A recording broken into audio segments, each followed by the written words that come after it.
নমস্কার শ্রোতা বন্ধুরা, আমি স্বাগতা।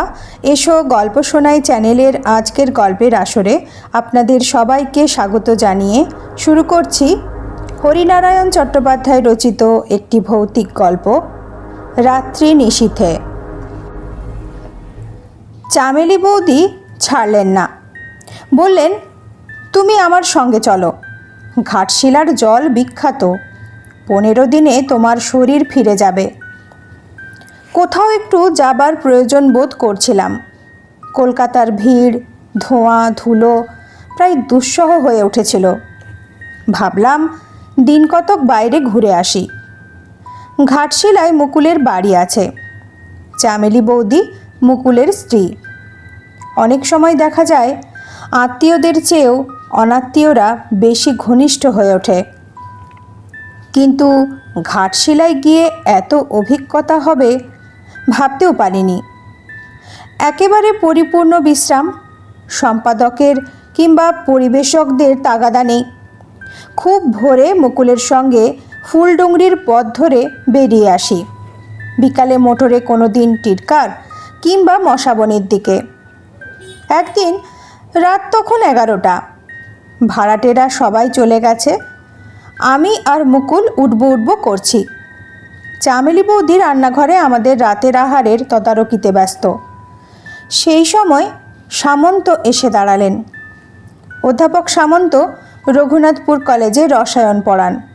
স্থির নির্বিকার মানুষ। আমাদের অনেক আড্ডায় যোগ দেন না, স্ত্রী পুত্র কন্যা নিয়ে বেড়াতে যান।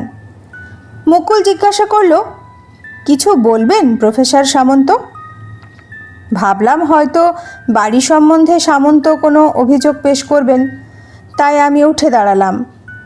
সামন্ত হাত নেড়ে আমাকে বাধা দিলেন। বললেন, আপনিও থাকুন, আপনারও শোনা দরকার। অগত্যা আবার চেয়ারে বসে পড়লাম। ব্যাপারটা 3 দিন যাবৎ হচ্ছে, কিন্তু আমি সাহস করে আপনাদের বলতে পারছি না।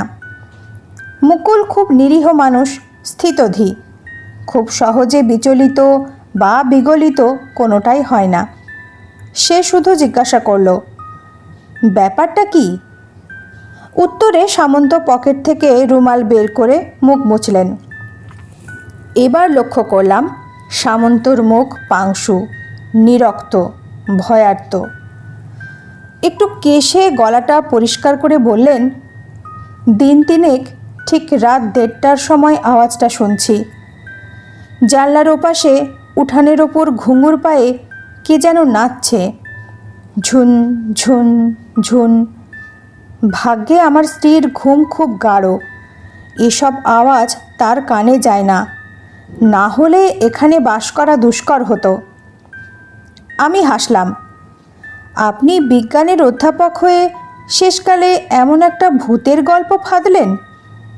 সামন্ত কিছুক্ষণ আমার মুখের দিকে দেখলেন, তারপর গম্ভীর কণ্ঠে বললেন, আপনার কি মনে হয় বিজ্ঞান পৃথিবীর শেষ প্রশ্নের উত্তর দিতে পারে, সমাধান করতে পারে সব রহস্যের?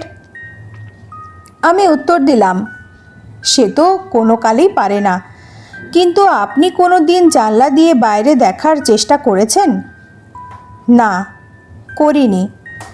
আমার মনে হয় সেই ঝুনঝুন শব্দ শুনলে আপনারও বিছানা থেকে উঠবার সাহস হতো না। আমি উঠে দাঁড়ালাম। যদি সাহস করে জানলার কাছে গিয়ে দাঁড়াতেন, দেখতে পেতেন একটা কালো বেড়ালের গলায় ছোট ঘণ্টা বাঁধা। তার লাফালাফির সঙ্গে ওই রকম ঝুনঝুন শব্দ হচ্ছে। কথাটা বলে আমি সোজা বাড়ির মধ্যে চলে এসেছিলাম। চামেলি বৌদি জিজ্ঞাসা করলেন, তোমার দাদা কোথায়? বললাম, ভূতের গল্প শুনছে। ভূতের গল্প? কার কাছে? প্রফেসর সামন্ত বলছেন। চামেলি বৌদি শুধু বললেন, ওরা 10 নম্বরে আছেন না? বলেই তিনি চুপ করে গেলেন। একটু পরে মুকুল খাবার টেবিলে এসে বসল। তার মুখ রীতিমতো গম্ভীর। কি হে, ভূতের গল্প শুনলে? মুকুল গলা খাদে নামিয়ে ছোট্ট করে উত্তর দিল। খাওয়া শেষ করে মুকুল আর আমি ওপরে উঠে এলাম। বিছানায় যাবার আগে আমরা কিছুক্ষণ বারান্দায় বসে থাকি। বারান্দা অন্ধকার, কেউ কারুর মুখ দেখতে পাচ্ছি না। মুকুলের গলা শুনতে পেলাম, আজ একটু জেগে থেকো। জেগে থাকবো কেন? রাত 1:30 নাগাদ প্রফেসর সামন্ত আমাদের ডাকতে পারেন। আশ্চর্য হলাম, কি ব্যাপার বলো তো মুকুল? কিছু রহস্য তুমি যেন চেপে যাচ্ছ বলে মনে হচ্ছে। সামন্তর গল্পে বিশ্বাস করে তুমি কি রাতের ঘুমটা নষ্ট করতে চাও? মুকুল কিছুক্ষণ চুপ করে রইল। যখন মনে হলো সে আর কিছু বলবে না, এবার শুতে যাবে, তখন তার কণ্ঠ ভেসে এলো, 10 নম্বরটা আমি সচরাচর ভাড়া দিই না। এবছর চেঞ্জার এত বেশি এসেছে, আর প্রফেসর সামন্ত কোনো খবর না দিয়ে বউ ছেলে মেয়ে নিয়ে যেভাবে হাজির হয়ে পড়লেন, কাকুতি মিনতি করতে লাগলেন যে একমাত্র খালি বাড়ি ওই 10 নম্বর, ওটাই ওকে দিতে হলো। এবার আমি চেয়ার ঠেলে মুকুলের কাছাকাছি চলে এলাম। চাপা গলায় বললাম, এভাবে আর উৎকণ্ঠিত রেখো না, ব্যাপারটা বলেই ফেলো। মুকুল কিছুক্ষণ নিশ্চুপ হয়ে বসে রইল।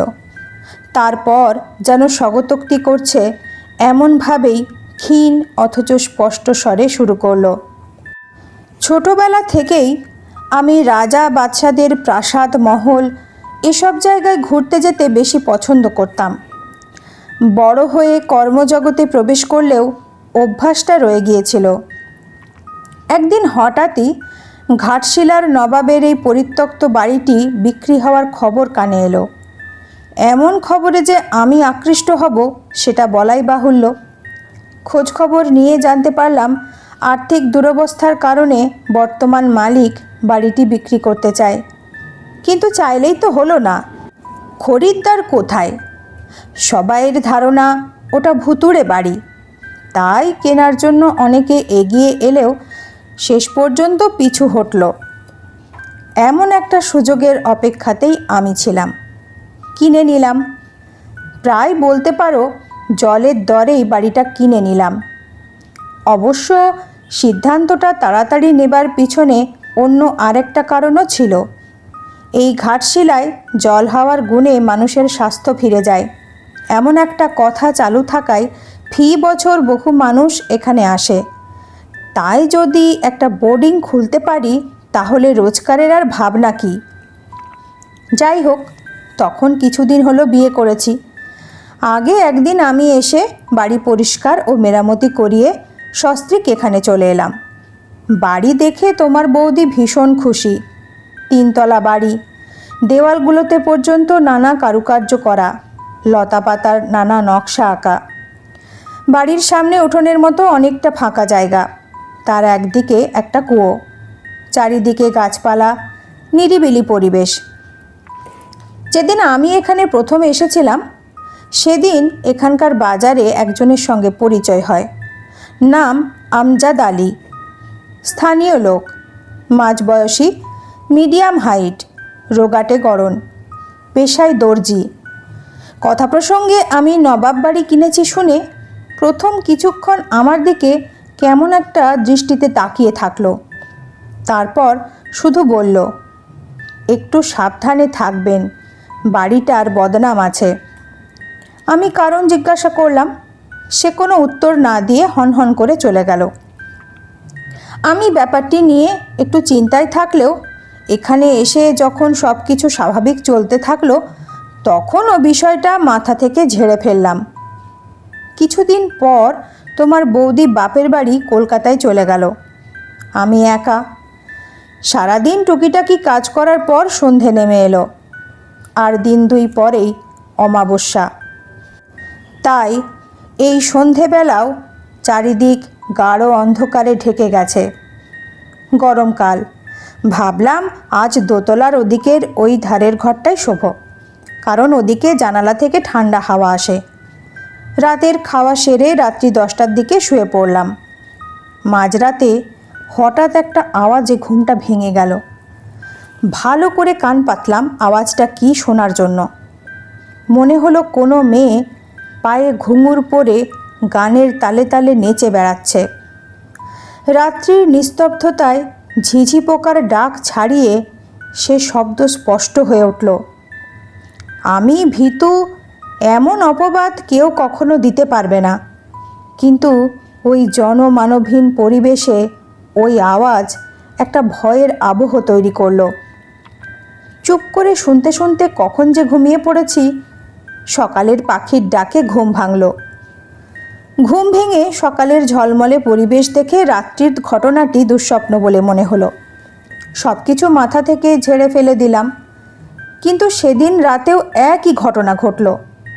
পরদিন সকালে উঠে মনে মনে প্রতিজ্ঞা করলাম, আজ যদি এমন ঘটনা ঘটে জানলা দিয়ে দেখব, কপালে যা আছে হবে। সেদিন ছিল অমাবস্যা, একে ঘোর কালো রাত, তাই আকাশ কালো মেঘে আচ্ছন্ন। যে কোনো সময় বৃষ্টি নামবে। চারিদিকে গুমট পরিবেশ, হাওয়া না থাকায় ঘুমও আসছিল না। ঝিঝির আওয়াজ রাত্রির নিস্তব্ধতাকে ভেঙে খান খান করে দিচ্ছিল। রাত্রি আন্দাজ 1:30 হবে, আবার সেই শব্দ শুনলাম। আজকে শব্দটা যেন আরও কাছে, আরও স্পষ্ট। আমি সাহসে ভর করে বিছানা থেকে উঠে খোলা জানলার কাছে গিয়ে বাইরের দিকে তাকালাম।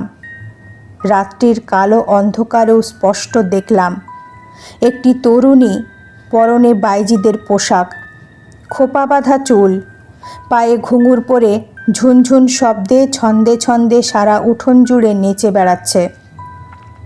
আমার সারা শরীর জুড়ে বিদ্যুৎ খেলে গেল। মেরুদণ্ড বেয়ে শীতল স্রোত নেমে গেল। পা দুটো যেন কোনো অদৃশ্য শক্তি আটকে রেখেছে। চলার শক্তি লোপ পেয়েছে। একটু পরেই নাচতে নাচতে তরুণী উঠানের একপাশে চলে গেল। তারপর আর তাকে দেখা গেল না। আমি জানতাম উঠানের ওই পাশে একটা কুয়া ছিল।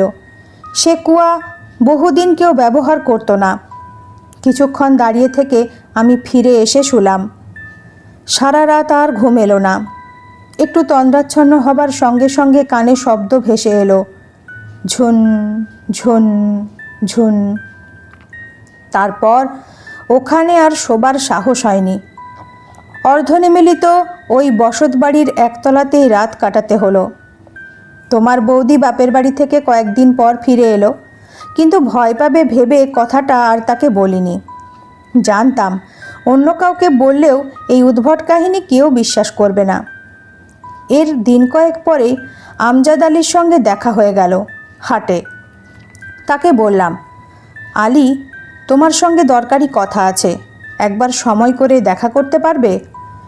আমজাদ আলী মোলায়েম করে উত্তর দিল, কোথায় দেখা করতে হবে বলুন মালেক? আজ বিকেলে আমার ডেরায় এসো, একসঙ্গে চা খাওয়া যাবে। ঠিক আছে সরকার, যাব। বিকালে চা জলখাবার খাওয়ার পর কথাটা পারলাম। প্রথমে আমজাদ কিছু না জানার ভান করল। আমি অযথা ভয় পেয়েছি সে কথাও বলল। তারপর আমি চেপে ধরলাম। আমি একটি কাহিনী আব্বাজানের কাছে শুনেছিলাম, কিন্তু সেটা কতদূর সত্যি জানি না। বেশ, কি শুনেছ বলো? আমজাদ কাহিনী শুরু করলো। যে মেয়েটি নাচে সে বেনারসের মুন্নাবাই। যেমন চমকদার চেহারা, তেমনি ময়ূরের মতন নাচে। তখন এ এলাকার নবাব ছিলেন মহিউদ্দিন, দোর্দণ্ড প্রতাপ, সকলের হাতে মাথা কাটেন। দিনের বেলা ঘোড়ার পিঠে চরকি ঘুরতেন, অন্ধকার নামলেই অন্য অবস্থা। শরাব চাই, বাইজি চাই, চারপাশে চাই মোসায়েবের দল। মুন্নাবাইয়ের তখন খুব নাম। কিছুটা বয়স হয়েছে বটে, কিন্তু দেহে একটুও মেদের সঞ্চার হয়নি। বেতের মতন ছিপছিপে গড়ন, তবে যেখানে সেখানে মুজরা নেয় না। খুব রহিস আদমির কাছ থেকে ডাক না এলে মুন্নাবাই ফিরিয়ে দেয়। মহিউদ্দিনের খেয়াল হলো মুন্নাবাইকে আনবেন। টাকা কোনো প্রশ্ন নয়, স্ফূর্তিটাই আসল। মুন্নাবাইও মহিউদ্দিনের নাম শুনেছিল। তার আভিজাত্য, প্রতিপত্তি, কৌলিন্য শুনে বলেছিল এক রাতের বেশি থাকতে পারবে না। মহিউদ্দিন তাতেই রাজি। সুধা বেশি পান করা অনুচিত। তখন ট্রেনের যুগ নয়, আসতেও বেশ সময় লাগতো, কিছুটা বজরায়, বাকিটা পালকিতে। মহিউদ্দিন নিজে মুন্নাবাইকে অভ্যর্থনা করে নিয়ে এলেন, বাইমহলে থাকতে দিলেন। একটা রাতের ব্যাপার, পরের দিন সকালেই মুন্নাবাই ফিরে যাবে। ফৈজাবাদে মুজরা আছে। রাত্রে নাচের ব্যবস্থা হলো। সে এক এলাহি কাণ্ড। মুন্নাবাইয়ের সঙ্গে সারেঙ্গি বাদক আর তবলচি এসেছে। মুন্নাবাই ঘণ্টা দুয়েক নাচবে, রাত 12টা থেকে 2টো। মোসাহেবের দল 10টা থেকে আসরে এসে জমল। মহিউদ্দিন সাহেব এলেন 12টা বাজবার ঠিক 10 মিনিট আগে। 12টায় মুন্নাবাই কর্নিশ করে এসে দাঁড়ালো। অনুমতি পেলেই নাচ শুরু করবে। তখন মুন্নাবাইয়ের বয়সের অপরাহ্ন, কিন্তু কোথাও মাংস একটু কোঁচকায়নি। স্বর্ণাভ বর্ণ একটুও তামাটে নয়। খোপা বাঁধা চুল খুলে দিলে নিতম্ব স্পর্শ করত। দেখতে একেবারে তরুণী। নাচ শুরু হলো। অপূর্ব নাকি সেই নাচ। নাচ নয়, যেন নিবেদন। নিজেকে কলালক্ষ্মীর দরবারে নিবেদন করছে মুন্নাবাই।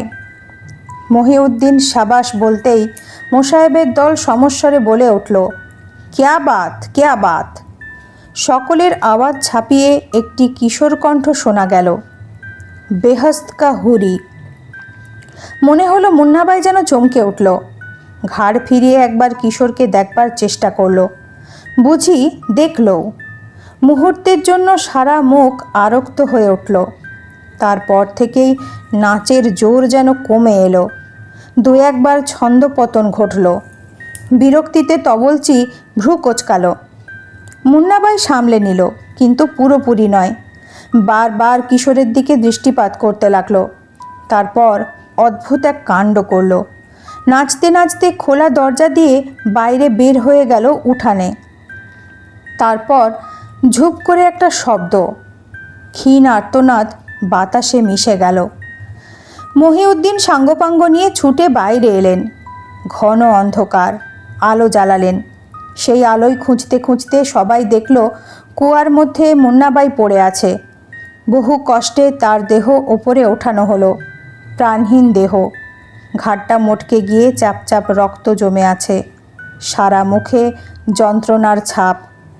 সেই থেকে প্রতি অমাবস্যাতেই দিন তিনেক মুন্নাবাইয়ের ঘুঙুরের শব্দ ভেসে আসে। সামনের পেয়ারা গাছটায় রোজকার মতন প্যাঁচাটা এসে বসেছে।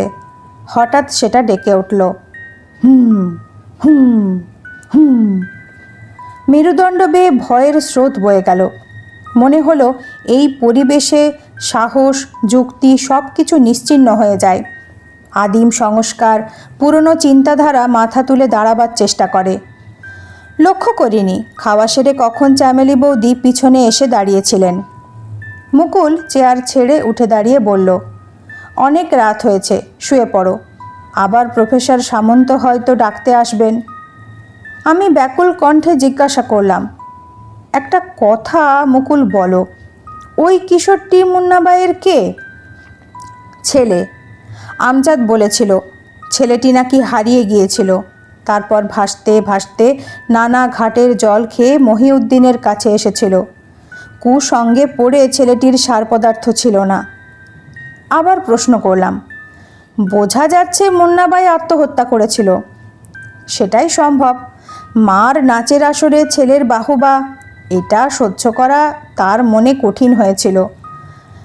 আর কোনো কথা হলো না। আমি শুতে চলে এলাম।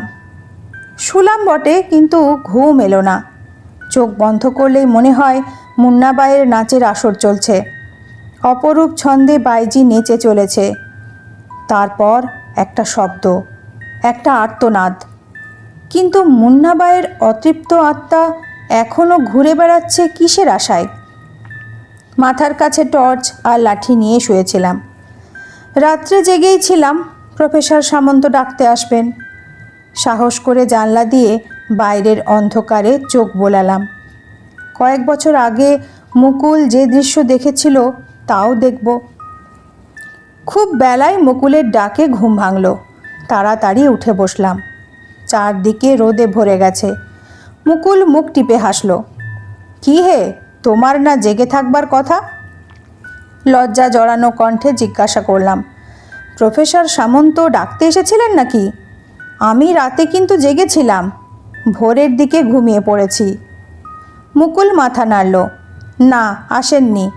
উনি যে আসবেন না সেটা আমি জানতাম। অমাবস্যা থেকে 3 দিন ওই শব্দ শোনা যায়। দিন 3 কাটল। ইতিমধ্যে প্রফেসর সামন্ত চলে গিয়েছেন তার বাড়িতে। পূজার সময় বাড়িতে যান। সপ্তমীর দিন লনে চেয়ার পেতে চুপচাপ বসেছিলাম। মুকুল আর চামেলি বৌদি মৌ ভাণ্ডার গেছেন পূজা দেখতে। সব চেঞ্জাররাই নানা পূজা মণ্ডপে চলে গেছে, তাই যেন খালি। আমাকে মুকুল সঙ্গে যেতে বলেছিল, আমি রাজি হইনি। পূজার হইচই গোলমাল এড়াবার জন্যই কলকাতা ছেড়েছি, সেই জন্যই আওয়াজের মধ্যে যেতে আর ইচ্ছা করলো না। হঠাৎ ঝুপ করে চারিদিকে অন্ধকার হয়ে গেল। লোডশেডিং। ঘাটশিলায় নিত্যনৈমিত্তিক ব্যাপার। চুপচাপ বসে রইলাম। অন্ধকার সূচিভেদ্য। লনের গাছপালাগুলোকে আলাদা করে চেনার উপায় রইল না। ঝুন ঝুন ঝুন। আওয়াজটা কানে যেতেই চমকে চেয়ার ছেড়ে উঠে দাঁড়ালাম। মনে হলো খুব কাছে মুন্নাবাইয়ের ঘুঙুরের একটানা শব্দ। আশ্চর্য লাগলো। অমাবস্যা পার হয়ে গেছে, এখন তো মুন্নাবাইয়ের নাচের আসর বসবার কথা না। অস্বীকার করব না, সারা শরীর ভিজে গেছে, তালু শুকিয়ে কাঠ। চিৎকার করে কাউকে যে ডাকবো এমন শক্তিও নেই, অথচ ঘুঙুরের শব্দের বিরতি নেই। হঠাৎ মনে পড়ে গেল গেটে রমেশ রয়েছে, এদেশের আদিবাসী ছোকরা। তার কাজ গেট পাহারা দেওয়া। ছুটে গেটের দিকে চলে গেলাম। রমেশ, একটু এদিকে এসো। আমার নিজের কণ্ঠস্বর নিজের কানে অদ্ভুত শোনালো, বিকৃত ভীত স্বর। আমার অবস্থা দেখে রমেশও বোধহয় একটু আশ্চর্য হয়ে থাকবে। টর্চ আর লাঠি নিয়ে আমার পিছন পিছন এলো। তখনও অবিশ্রান্ত বেজে চলেছে ঝুন ঝুন ঝুন। রমেশকে জিজ্ঞাসা করলাম, ওটা কিসের আওয়াজ বলো তো? কান পেতে একটু শুনে রমেশ হেসে উঠল খুব জোরে। কি হলো? পোকার ডাক বাবু, আমাদের এখানে বলে মাতরু পোকা। পুজোর আগে আমদানি হয়, থাকবে লক্ষ্মী পূজা পর্যন্ত। এ পোকাটা নানা জায়গায় ঘুরে বেড়ায়, ওদিকের উঠানে, এই ঝোপঝাড়ে, মাঝে মাঝে সিঁড়ির তলায়। দেখবেন। রমেশ লাঠি নিয়ে এগিয়ে গেল। জানলার পাশে একটা কামিনী ফুলের ঝাড়, সেই গাছে বার কয়েক জোরে জোরে লাঠি ঠুকতেই আওয়াজ বন্ধ হয়ে গেল। রমেশ হেসে বলল, এমন মজার শব্দ বাবু, ঠিক মনে হয় মেয়ে ছেলে ঘুঙুর বাজিয়ে চলেছে। আমি একটা কথাও বলতে পারলাম না। মুকুল সব জেনে শুনেই তাহলে অলৌকিক এক কাহিনীর অবতারণা করেছে। অধ্যাপক সামন্তকেও সম্ভবত ব্যাপারটা বলেছে। চামেলি বৌদিরও ষড়যন্ত্রে অংশ ছিল।